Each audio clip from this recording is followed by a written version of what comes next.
Tá bom.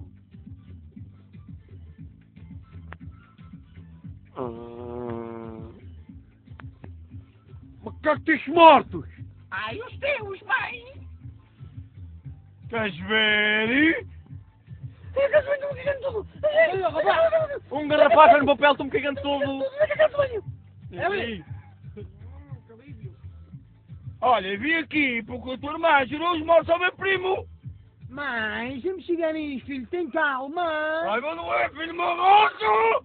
É preciso tanta coisa! Calma! Fala já, não és ninguém. Não, pá, seis burro!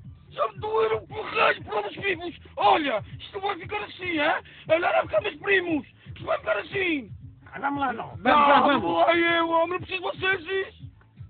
Atenção, grande briga, pá, chamei o Tibirinho e o Timelo! Oh meu Deus, esses ciganos, chama! Ah!